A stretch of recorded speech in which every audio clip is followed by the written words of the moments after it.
Take another look now and take some time for hemp. I don't cut trees for paper, cause it hurts the environment. Stop deforestation, yeah, it's time for hemp. Oh, an acre of hemp makes 20 barrels of oil.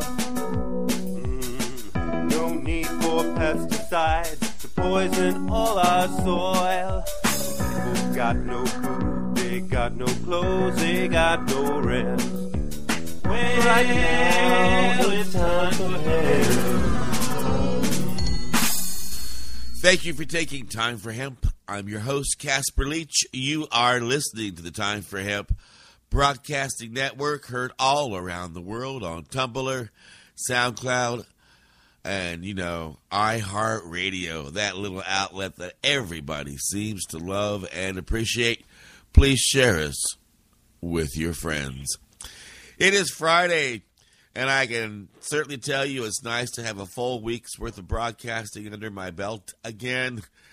And the last few weeks here at the beginning of the year, we've been busy updating our website, getting the e-zine released again, and getting all kinds of new programming onto the broadcast. So I have not been able to do my usual 5 days a week broadcast until this week, in which we started back doing that again. So if you've missed me at 10 a.m. every day, I'm back.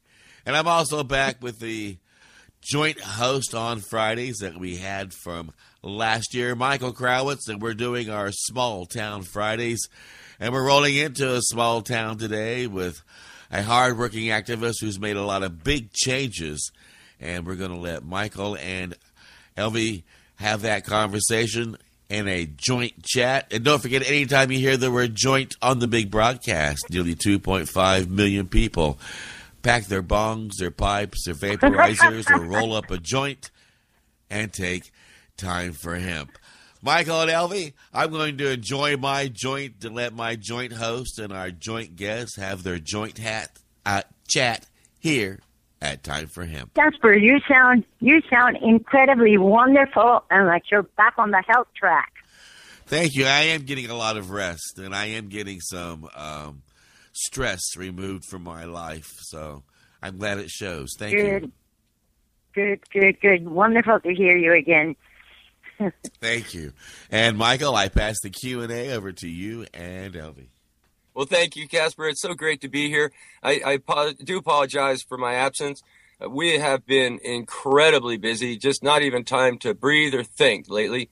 Lots and lots and lots of change on the horizon. Just in this last week, my good friends up in Alaska were quick to point out on my Facebook page how they're looking forward to planting some cannabis plants in their yard now that they're legal in Alaska. And up in Washington, D.C., you can't even get a hold of my friends because the media is taking such an interest in their point of view about the legalization of marijuana in the district. With that, I'm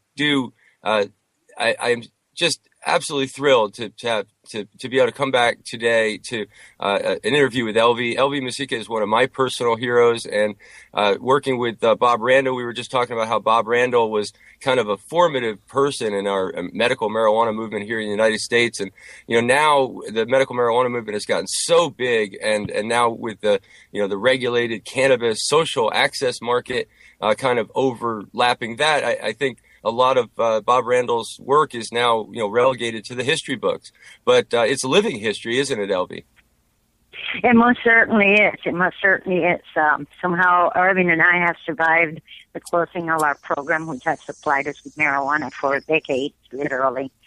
And we're still here.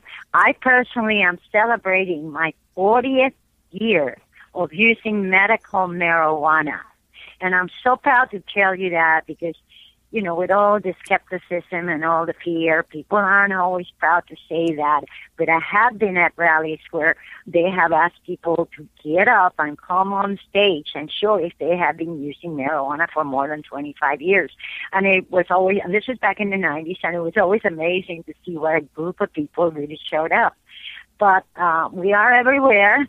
Like you say, now we have 25 states 23 states that are totally legal for medicine, and some of them are recreational. Our state of Oregon voted it in also, so we will be dealing with this. I think it's July 1st, opening the first shops for anyone over 21 to use a wiser bud if they choose. What a concept.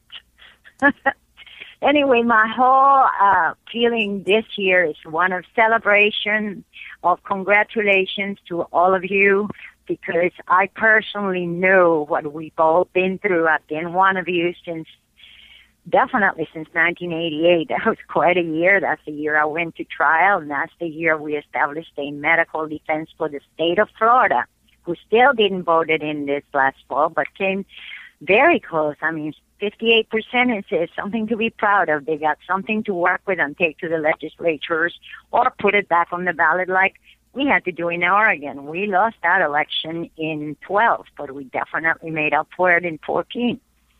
By the way, in 12, yeah, go ahead. Go ahead. 12?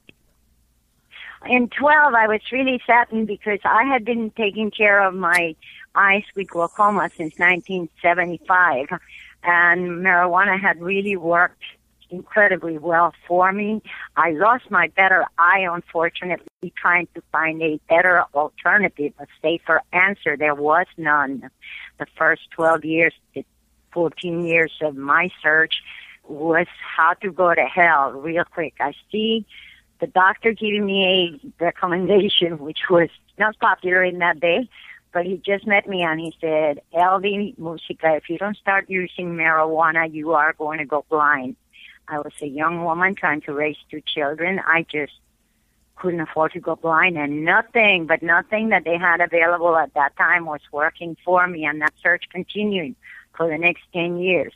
2 years later, I went to the Bascom Palmer Eye Institute, which is one of the best in the planet, with medical records from other doctors who were terrified to keep the information, but who went ahead and jot it down so I could use it when I came to Bascom Palmer. And what it clearly showed is that without marijuana, I was going blind, and with it, I could definitely have my pressures under control.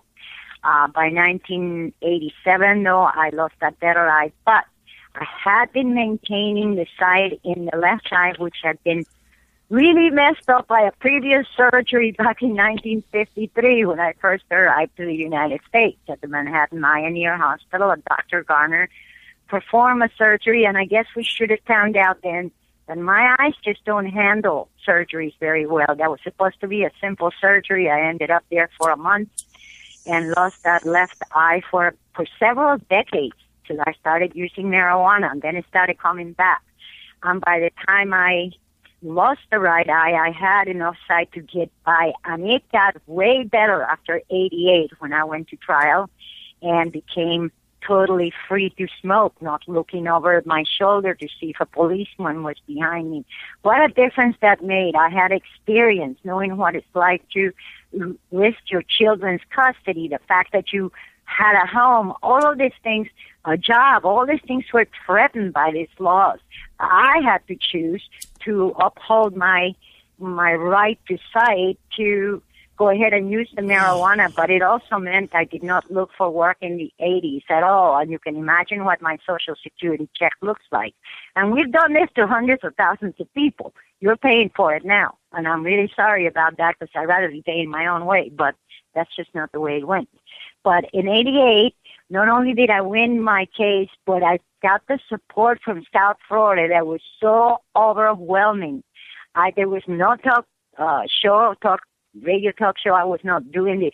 There was no network in Florida that didn't cover my story at one time or another all through 1988, some of them on a weekly basis until I went to trial. And they insisted on getting after the DEA and everyone else, and my attorney, Norm Kent, threatened to sue the government like Robert had done.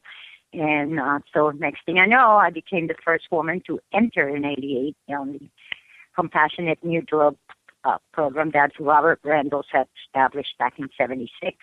Well, so all of this has been going on 40 years. That history compels me to say something recent about you, because I want our listeners to know that you're not just someone who, played a very important role in the past and is brought in, to answer questions today. I want everyone to know that doesn't follow the marijuana movement closely enough to know this themselves, that you are just a powerhouse of energy, and that your love and your respect of your fellow cannabis patients has led you all over the world. You've spoken at so many events and have shared your love and your testimony with so many people and have touched so many people. And I know you have personally brought so many people into this fold, into the cannabis movement that have been really important players themselves. And I just want to mention that, but I also want to mention that Bob Randall, I think, kind of caught the government off guard. He Right. Of course, he was arrested for cultivating marijuana. They came and took his marijuana plants away in a rather famous story where he says they robbed him, and he responded that way.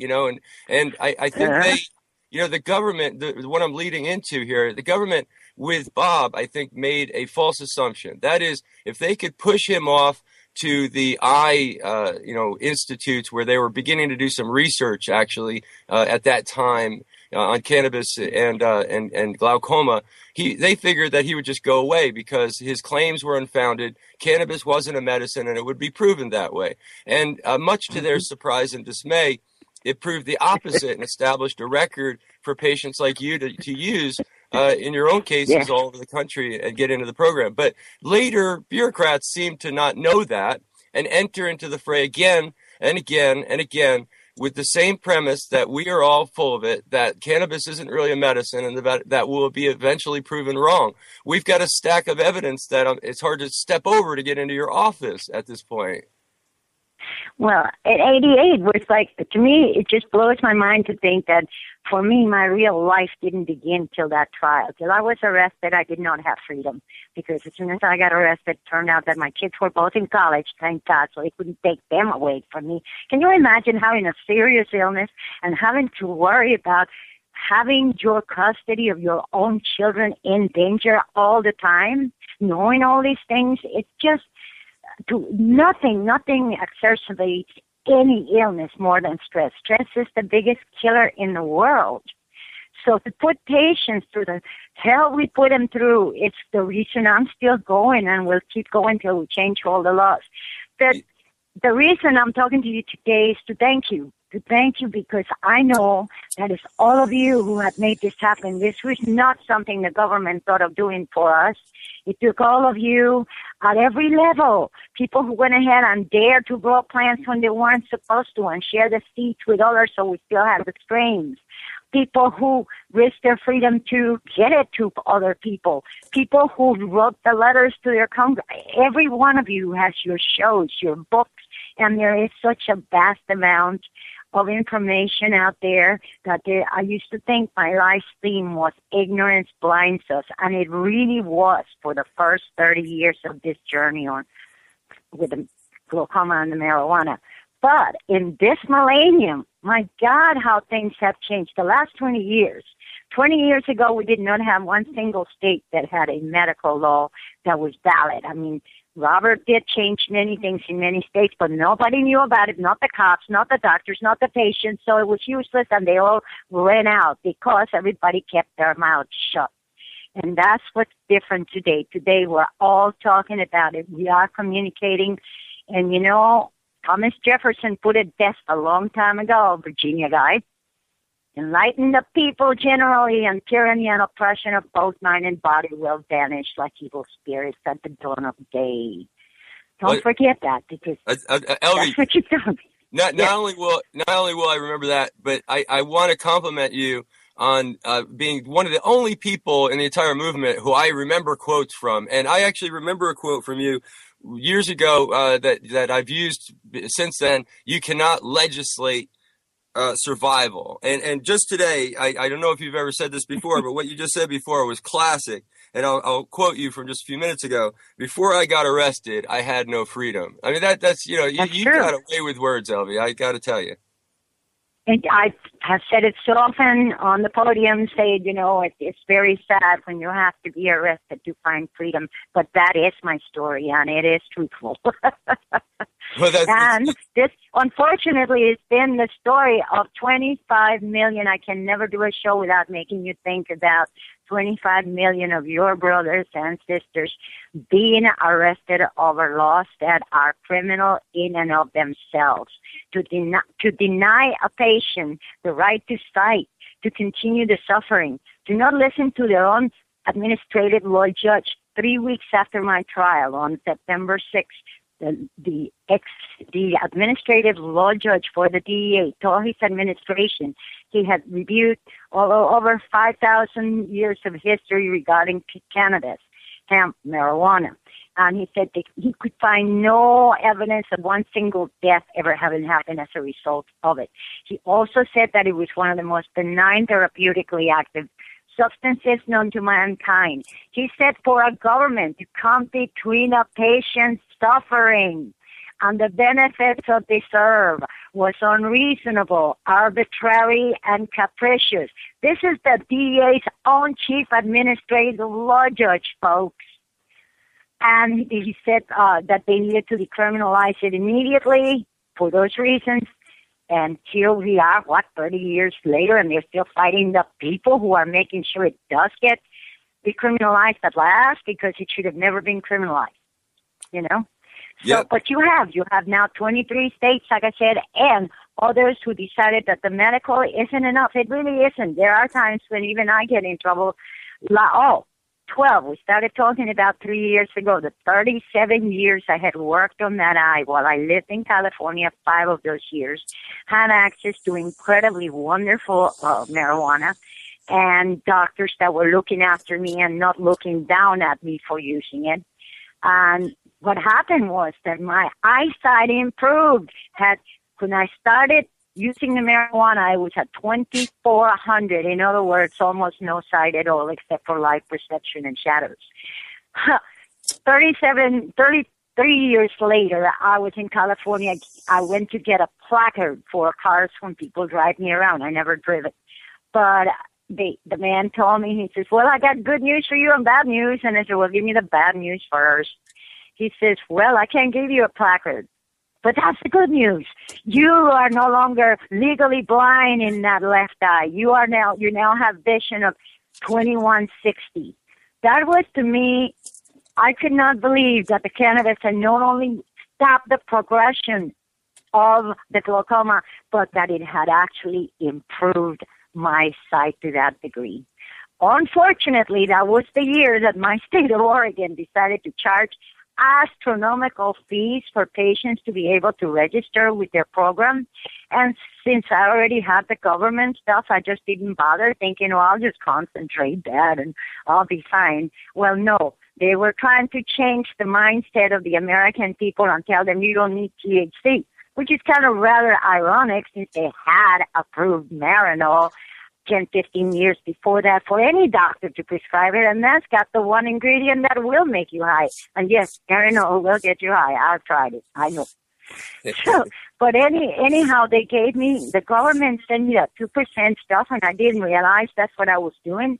And next time I went to the doctors, I had actually lost some optic nerve. My pressures were climbing up to the 30s. Everybody was hysterical. And my other doctor in Florida just couldn't take it. He sent me a ticket and flew me down there and scheduled me for emergency surgery to insert a little tube, a new thing they got. I had another one done years ago, but this is something new. And unfortunately, my eyes are not to be played with. Any kind of pharmaceutical advice these days. As a matter of fact, that surgery detached my retina, and I went through real hell while you were all working on making marijuana legal in Oregon, my state, in Colorado. I couldn't work on anybody's anything. I was face down, hallucinating worse than anybody ever could on any mushrooms or anything else.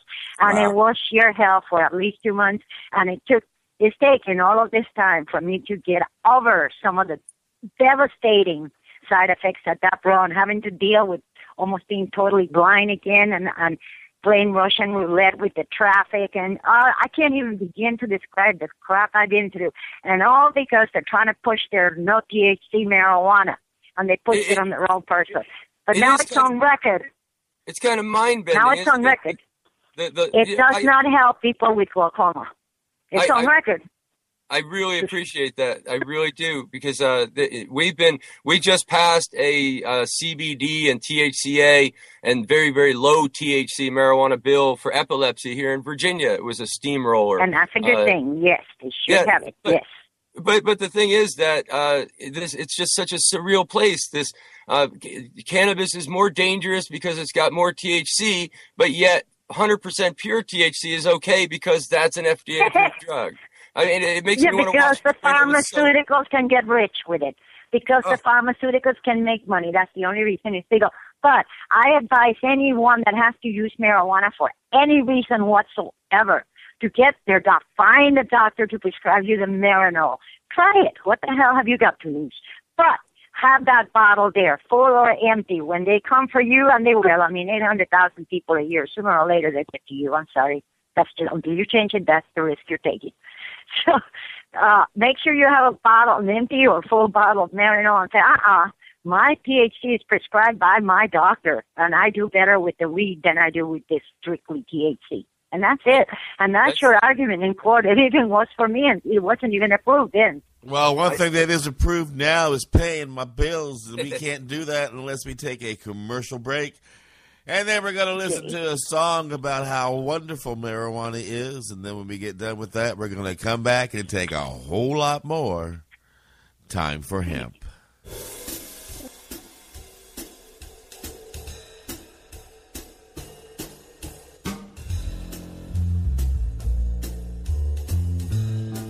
You are listening to the Time for Hemp Global Broadcasting Network.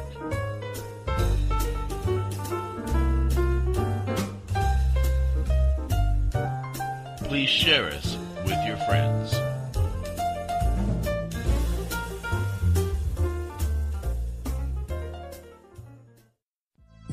THCF Medical Clinics are the premier physicians clinic in the United States. THCF has offices all across the United States from Hawaii to Michigan. THCF Medical Clinics has helped approximately 150,000 patients obtain their medical marijuana permits to legally possess, grow, and use medical marijuana. If you have chronic pain, multiple sclerosis, or any other neurological degenerative disease, or if you have any gastrointestinal disorders such as GERD, irritable bowel syndrome, or if you have AIDS, cancer, spastic disorders, seizure disorders, or glaucoma, call us at 1-800-723-0188 or visit us online at hemp.org.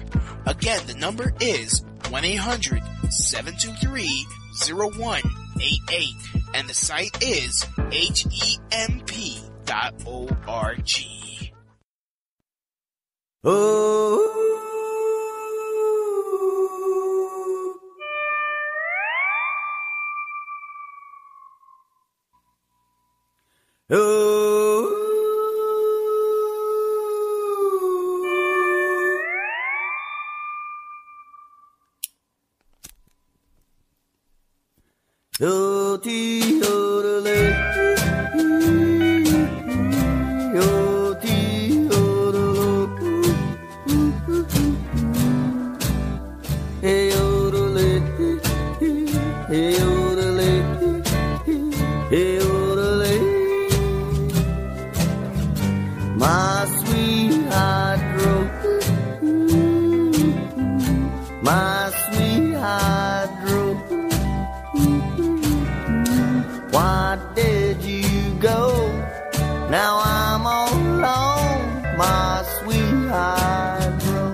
I'm getting high, my sweet high. my sweetheart grew. If I only had a bow, I wouldn't be so alone, my sweetheart grew.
Now you're soft and mellow,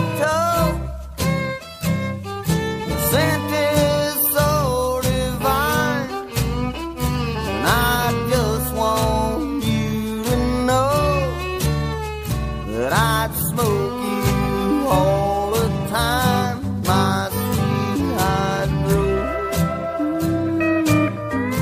my sweetheart rose. If I only had a bow, I wouldn't be so alone, my sweetheart rose.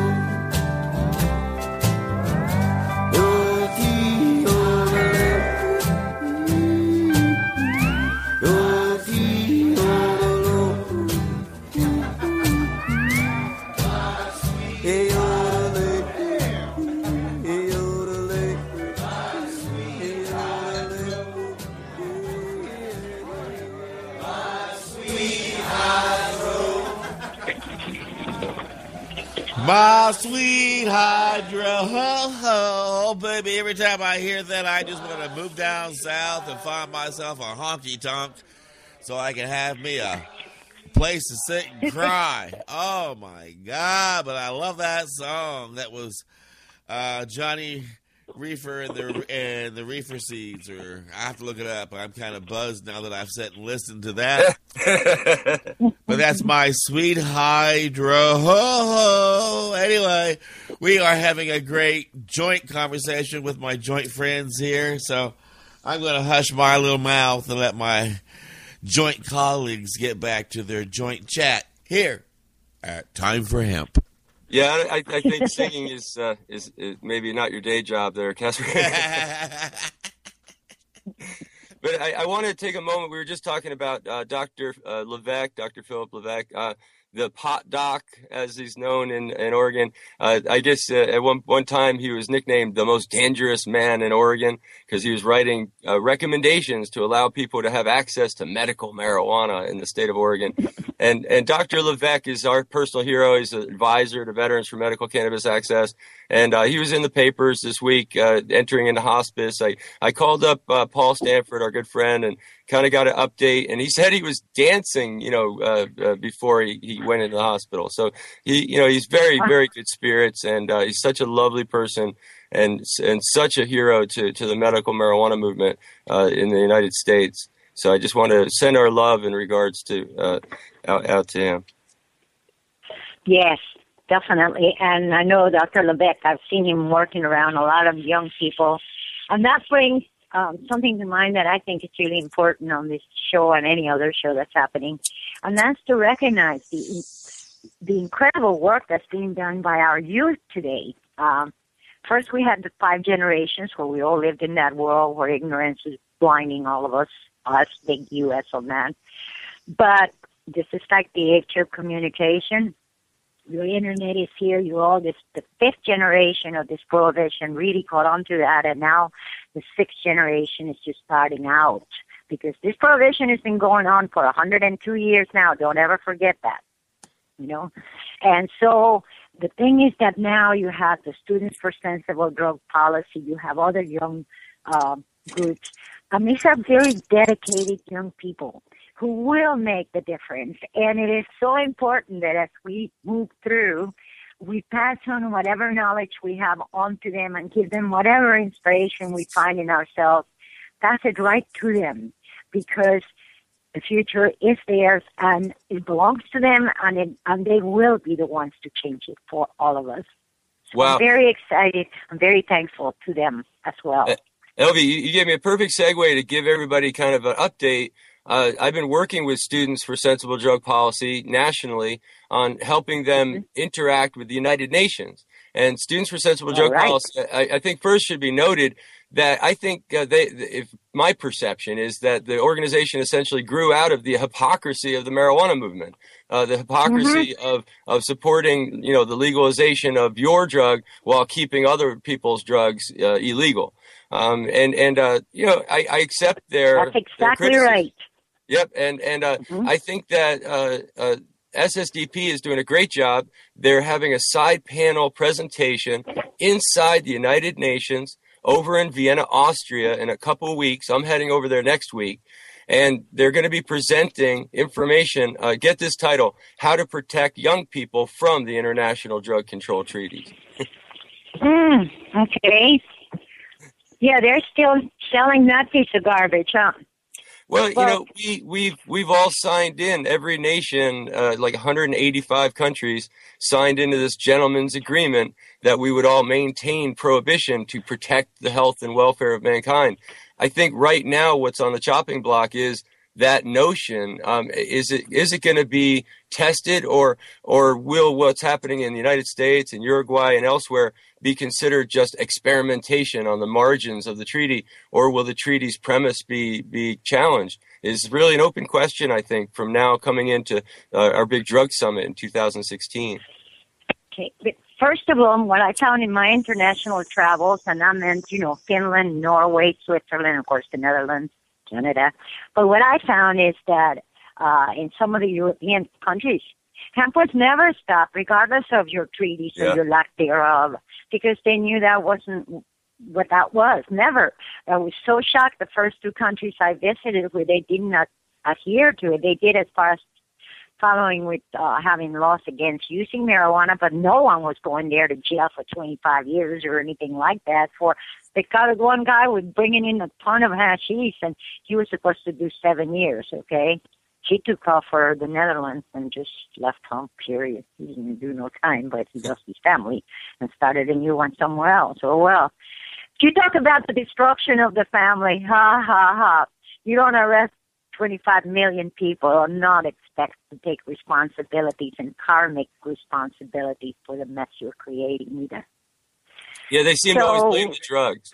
It's always the drugs' fault. Never the policy. Yeah, well, but that's like I said, ignorance blinded us for all these generations, but that day is over. Today, ignorance is optional. So you, as you have, and so have many other groups like MPP or just individuals and the normal organizations throughout the country, all of these people have bringing all this information to legislators and will continue to do so. You're not going to give up now. That's for sure. So, yeah, you can demand, and you can demand answers. You'll go with the election years again. This time you definitely need to get involved and help politicians get to where they need to go as long as they know what you're for and you know how they're going to deal with your issue, because someone has to take a stand today. The people aren't putting up with it anymore, and they're going to smoke with or without you. Otherwise, you couldn't have arrested 25 million. That's it. And I'll make a short announcement about hemp. You know, we don't talk enough about it. First of all, hemp is not illegal under the treaty.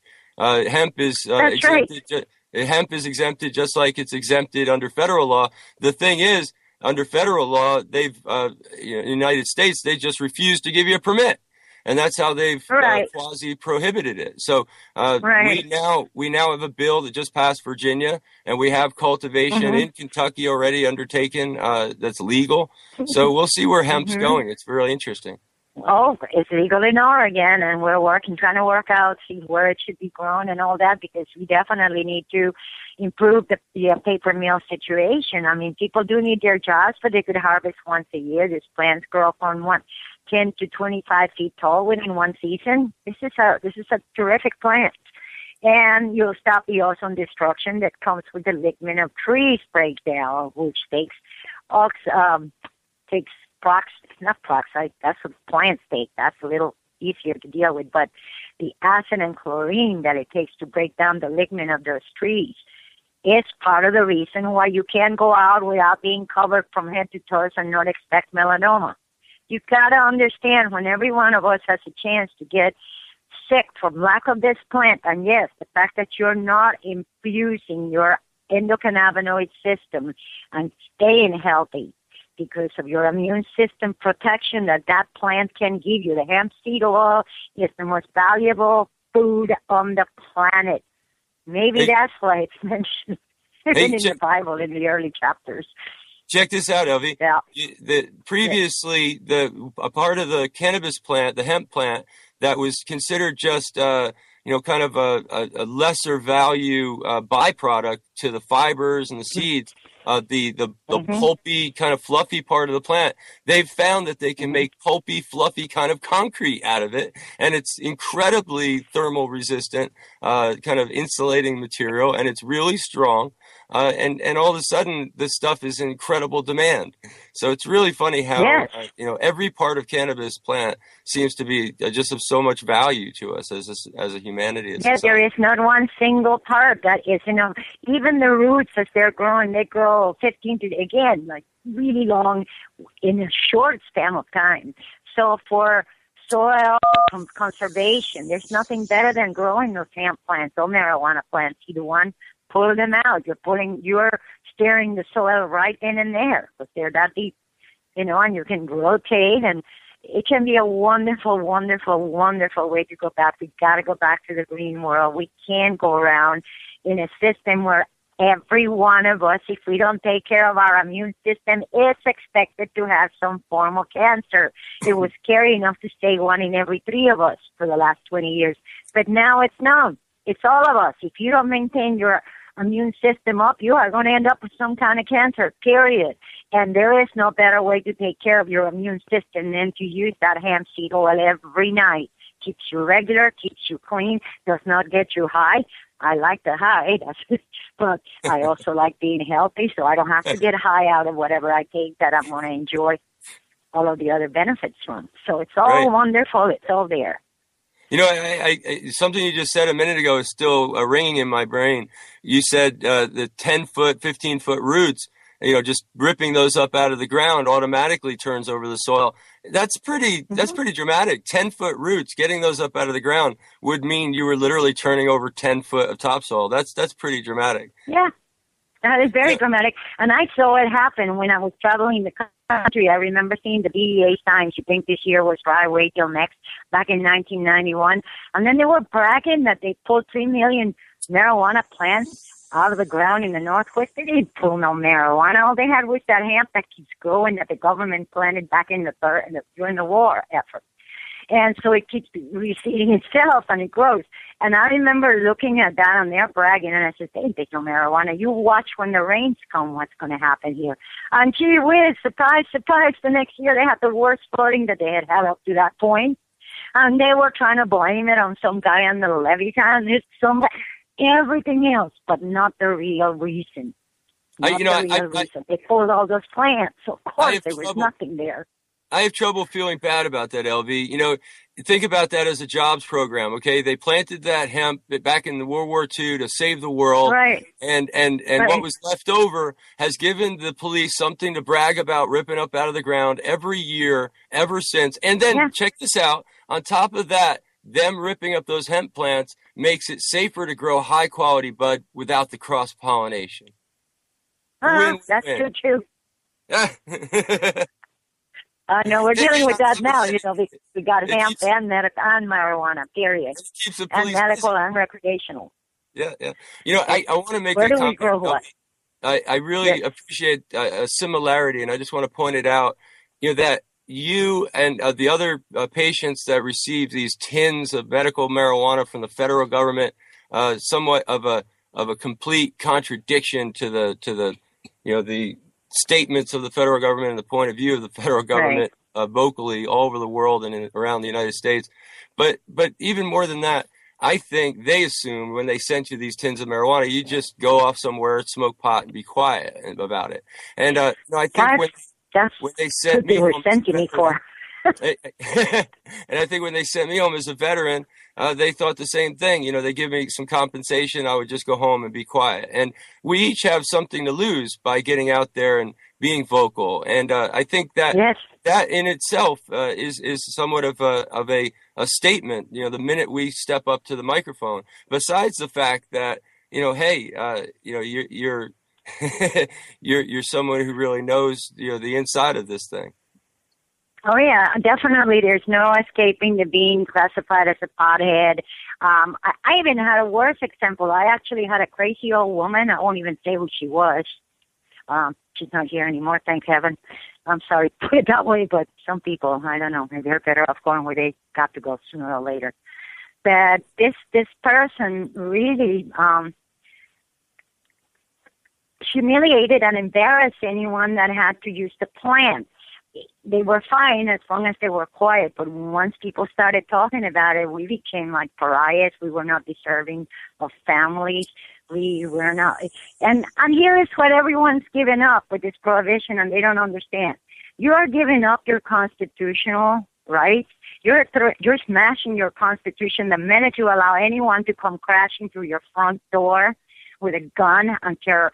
Talk about terror. Terrorists know when you know you need your medicine and you can't get it because some idiot came up with a law that makes God's work, the devil's weed. You're giving up your civil rights. You are giving up $1 trillion to fight a useless war that you will never win. You are giving up privacy. You are giving up health.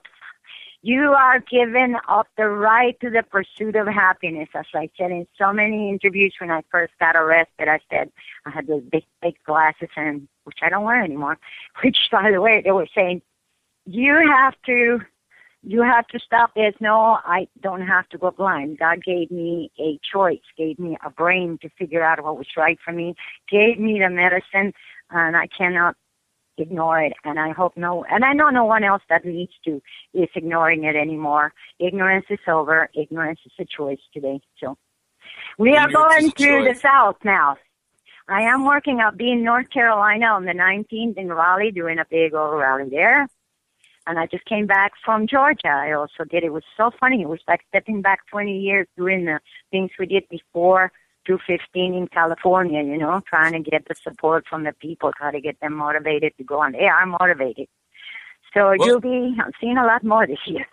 I am tentatively scheduled to be in Raleigh at the rally on the 19th. Yes. I'm actually coming back from Vienna on the 18th, so it's tricky to see if I'll actually make it. Or not. Jet lag. I can't believe I have not been invited to any of the international conferences. And ever since I moved to Oregon, it's like I don't exist anymore in some circles. Well, I don't know about the past, but I can tell you about the future, and we definitely want you to be part of the events and process leading up to this drug summit in New York City in 2016. Yes. We've got the dates now. It's April in 2016. And this is going to be a very important thing to be part of. We're already working, on plans for 2016 right now in Vienna. That's what's on the table in the discussions that I'm going to work on. Well, definitely would love to participate. We wanted to go to the UN. Started to go to some of the meetings down here, and we did get them to approve some resolutions when they were working. Sometimes they met in Portland and that. But I need to get way more into that. Our position at Veterans for Medical Cannabis Access has a seat on the NGO committee in New York. And our position is that the United States federal government, the president, needs to go to the United Nations and present to the Secretary General of the UN the intention of amending the international treaties to be more in keeping with the realities of our experiences with drugs, and to better protect the health and welfare of mankind, and propose several resolutions in the Commission on Narcotic Drugs via our State Department to effectuate that. Okay, and you are working, of course, with the other group, ASA, on the rescheduling thing, right? To me, that's like the most important thing we all really need to get behind now. You know, that it's funny. No one is really talking about rescheduling at the moment, and it's funny. But it's the most important thing. Well, you know what happens, you know, when it's really, really quiet, that's when something really loud happens, right? Mm-hmm, mm-hmm, so we'll see. We'll see. I can tell you Substance this Control much. Act, has to go because it is a blatant lie. And this is the inheritance we got from a man who left the presidency for lack of honesty. And 25 million people it's way too many already. And that is, actually, you know my story. That's what got me on the road, was when I found out we were arresting 250,000 people a year. And I said, that's insane. I didn't know. And I was already a legal recipient then. No clue. Yep. Yeah, it's a million, close to a million a year. Still, I'm sure the stats are still holding pretty solid at close to a million a year arrests on marijuana charges. It's really, that is incredibly ignorant, and we don't have the resources at any level. Environmentally, we cannot afford it. Constitutionally, again, no. Financially, well, that's a disaster. You should spend $3 million chasing pot smokers and not take the taxes in that they're going to be skipping. They'll be glad to buy it from their dealer, but we're not quitting. I don't care what you throw at us. We'll never quit. Yep. Yeah, once you know what it is, you're not going to give it up. God gave it to you, and that's it. And this is okay. My theme is still to arrest an adult for choosing a wiser bud is the epitome of hypocrisy and stupidity, I say now. To arrest a patient for choosing the Creator's work, that's called blasphemy, blasphemy, blasphemy. And that's all I got to say on that. So just to be clear as well, the international treaties support medical access, but they don't like marijuana very much. So, you know, we need to update the treaties no matter what on the marijuana front. And you know, internationally, there's, you know, somewhat of a couple of different movements, and don't be discouraged by the movement that's trying to work very, very slowly, incrementally, maybe on harm reduction, or on, you know, more, you know, there's a lot, even what you said earlier about the international front implies that within the treaties, there's a lot of room to do things better. And there's a lot of organizations working on that. There's actually very, very, very few organizations that are following the doctrine that I just described. That's Veterans for Medical Cannabis Access is a leader, and we're tiny. That should say something. We need more input. If you feel, and your organization out there in the world, you know, feels that you know, the President of the United States should be more proactively supporting change at the international scene, then we need to hear from you. We need your input. Well, he's already heard from me, and he's got a complete dossier on things that I don't need changing. But the Substance Control Act, people really need to understand this one part and work at it harder. All of us do. And that is that as long as the Substance Control Act keeps, that is the basis of the law here in the United States, is when we spread it all over the world now. But the point is, as long as that is in effect, there will never be any research acceptable by NIDA. And the research is here. People are, join this fight against cancer. Do you know how many people I personally know who had stage 3 and 4 cancer who are cancer-free today? Wow. Why doesn't everybody know that? They should listen to more of the Time for Hemp shows, right, Casper? You know, we need to change the Substance Control Act completely so that the research can actually be seen as such, not as antidotal. I'm still antidotal, but I still have sight. We have double-blind studies that are very impressive about cannabis as a medicine. But you know, the thing about rescheduling, you know, you mentioned before about you know, ASA and the effort to reschedule. John Getman, the rescheduling petition, NORML. Oh my God, he's been working forever. Yes.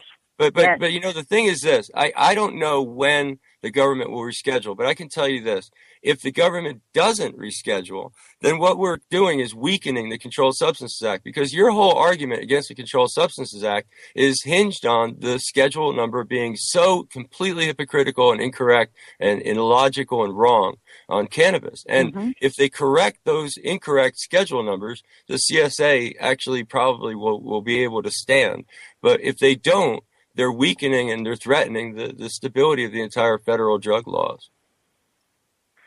Yeah, no, the Substance Control Act has to be seen for what it is. It is fraud committed by a man who left the presidency in disgrace for lack of honesty. It states that marijuana has no accepted medical value. That wasn't true then, but it was hidden then so that nobody could see it.